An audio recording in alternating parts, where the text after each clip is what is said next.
रास्ते भी हमारे होंगे, मंजिल भी पाएंगे, सर उठाकर हर इम्तिहान से लढेंगे. की डरना हमारी फितरत नाही. मी देखील समोरच बसलोय त्यांच्या, परंतु आजूबाजूला बसलेले किती लोक त्यावेळेला मातोश्रीवर रडलेत. डर के भाग जाना हमारी फितरत नहीं. आम्ही का जातोय हे रडत रडत सांगणारे लोक देखील मी बघितलेले आहेत.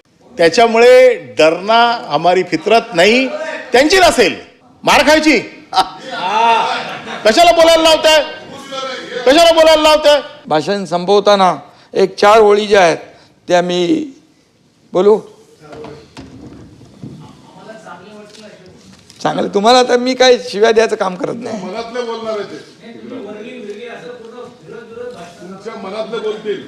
वरलेलं येऊन दाखवा बोलले, मग मी काय करू. आणि मी काय कोणाला वैयक्तिक बोललेलो नाही. त्या वेळेच्या घटना ज्या आहेत त्या आणि आम्ही जे काय करतो ते मोकळेपणाने करतो. आणि म्हणून जाता जाता एवढंच सांगतो, रास्ते भी हमारे होंगे,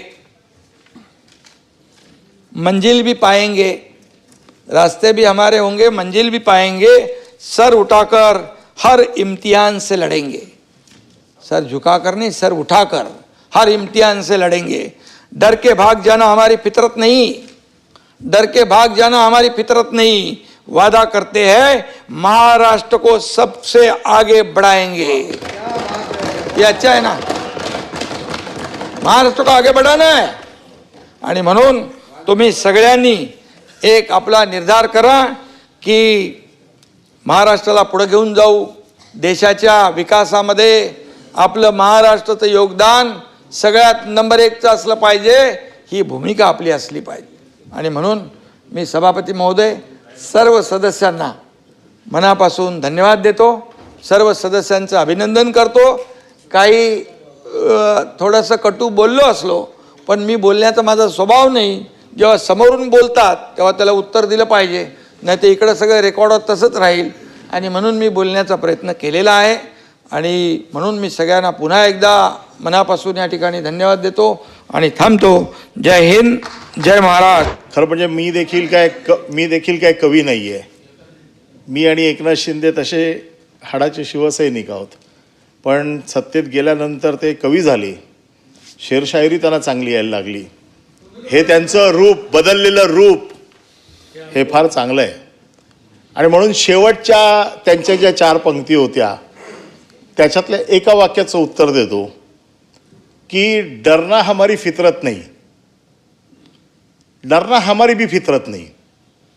मी देखील समोरच बसलोय त्यांच्या. जे त्या संकटातनं ते गेले त्या संकटातनं मी पण गेलोय. पण डरना हमारी भी फितरत नहीं, परंतु आजूबाजूला बसलेले किती लोक त्यावेळेला मातोश्रीवर रडलेत याचा साक्षीदार मी देखील आहे. आम्ही का जातोय हे रडत रडत सांगणारे लोक देखील मी बघितलेले आहेत. त्याच्यामुळे डरना हमारी फितरत नाही त्यांची नसेल, परंतु डरना किती लोकांची फितरत आहे नावं सांगून त्यांचं नुकसान करायचं हे नाही, मला सांगायचं नाही. कारण काय, नुकसान करायचं नाही. आता कदाचित पुढच्या, नाहीतर मी नावं सांगीन, पुढच्या येणाऱ्या मार्चच्या शेवटच्या रिशफलिंगमध्ये किती लोक बाहेर जातील मला माहित नाही. तुम्हाला त्रास नको म्हणून मी सांगत नाही, पण मी हे बघितलेलं आहे. त्याच्यामुळे मी डरना मान्य आहे. मला त्यांनी जे काय कविता सांगितल्या सगळ्या, बघा 2-3 गोष्टी आहेत. मला पण बोलायचं नव्हतं, कारण हा विषय बघा, मी कधी या सभागृहामध्ये आजचं माझं भाषण काढून बघा, मी सरकारला पॉझिटिव्ह ड्रग्सच्या बाबतीमध्ये नाही, मी विरोधी पक्ष नेता म्हणून बोलतोय, विरोधी पक्ष म्हणून बोलतोय की ड्रग्सच्या बाबतीमध्ये दारूच्या बाबतीमध्ये एक जनरेशन संपते. प्रतिनिधी त्या विरोधी पक्षाचा प्रतिनिधी मी ड्रग्सच्या बाबतीमध्ये, दारूच्या बाबतीमध्ये हे आपल्याला का सांगत होतो की त्याला आपल्याला एक पिढी वाचवायची आहे आणि त्यासाठी शासनाचं धोरण काय, या सगळ्या गोष्टी मी मांडल्या. याच्यात मी वैयक्तिक काही नाही. परंतु त्यांनी कालच्या सगळ्या निरोप समारंभाचे सगळे किस्से सांगितले, सगळ्या गोष्टी सांगितल्या.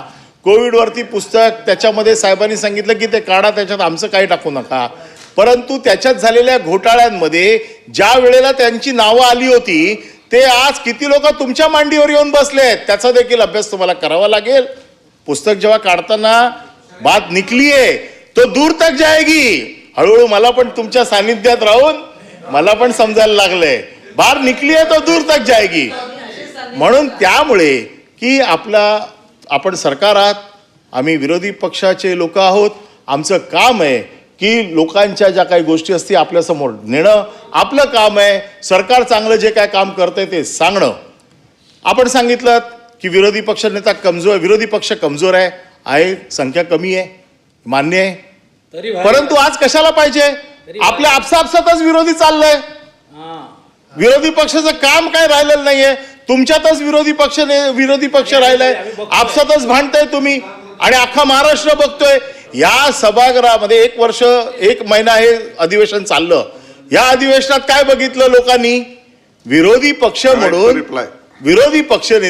पक्ष म्हणून सत्ताधारीच लोक काम करतायत. आम्हाला संधीच दिली नाहीये विरोधी पक्षाचं काम करायला, कारण त्याची जागा आपणच घेतली आहे. ही आमची कला आहे. मार खायची कशाला बोलायला लावताय? कशाला बोलायला लावताय? या सभागृहात काल काय झालं ते मी बोललोय ना. मग आम्ही देखील या विषयात बोलू इच्छित नाही. फक्त माझं एवढंच म्हणणं आहे की आम्ही आपले मुद्दे ठेवलेले आहेत, आपण त्याच्यावरती रिप्लाय दिलेला आहे. कळसकरच्या बाबतीमध्ये आपण जरी सांगितलेलं असेल तरी देखील कळसकरांच्याकडे तक्रारी या काय माझ्याकडे आलेल्या नाही आहेत, या मुख्यमंत्र्यांकडे गेलेल्या तक्रारी आहेत. त्या सगळ्याच्या सगळ्या खोट्या असतील तर त्याच्यावरती आपण कारवाई करायला पाहिजे. या मुख्यमंत्र्यांकडे गेल्या, या माझ्याकडे नाही आल्या आहेत. मुख्यमंत्र्यांकडे गेलेली कॉपी माझ्याकडे आली. त्यामुळे त्या तक्रारीच्या बाबतीत आणि अशा वेळेला जसं तक्रारी असतात तर लॉ अँड ज्युडिशरी, मी देखील थोडा वेळ मंत्री राहिलेलो आहे. लॉ अँड ज्युडिशरी अशा वेळेला ताबडतोब प्रमोशन देत नाही. मागच्या प्रमोशनचा आपण रेकॉर्ड करून बघा. सगळ्या प्रमोशन्स त्यावेळेला, ज्या वेळेला तुम्ही टिंटेड असता, ज्या वेळेला तुमच्यावरती आरोप झालेले असतात, त्यावेळेला त्या आरोपातनं जोपर्यंत तुम्ही बाहेर पडत नाही तोपर्यंत त्यांचं प्रमोशन करत नाही. आपण कदाचित त्यांना त्यांच्या पाठीशी नाही, मी सांगतो ना, मी त्याच्या बाबतीत बघा, मी पुन्हा सांगतो, आपण मंत्री झालात, त्या खात्याचे आपण ऑनलाईन केल्यात, भ्रष्टाचार बंद झाला. जी चांगली गोष्ट आहे ती चांगलीच आहे. पण मी ज्या वेळेला आरोप करतो त्यावेळेला मी देखील आरोप माझ्याकडे पक्की माहिती असण्यासाठी त्याचा पेन ड्राईव्ह आपल्याकडे पाठवलेला आहे. त्या पेन ड्राईव्ह मध्ये तो स्वतः सांगितलेलं आहे की भ्रष्टाचार कसा करायचा, कसे पैसे गोळा करायचे. या पेन ड्राईव्हच्या बाबतीत आपण तपासा. माझं काहीच म्हणणं नाहीये. राईट टू रिप्लाय थोडक्यात मान्य. अनिलराव, आपल्याला मी मगाशीच सांगितलं, जरी त्याचं प्रमोशन झालंय, JDनी केलंय, सगळ्या बाबी तपासून घेतल्या, सगळं केलं असलं तरी सुद्धा तुमच्याकडे त्याच्या विरोधात कुठलाही पुरावा असेल तर मी तुम्हाला सांगतो, ते सिद्ध झालं त्याला पूर्णपणे त्याच्यावर कठोर कारवाई करणार. हे मी मगाशी सांगितलं, आताही सांगतो.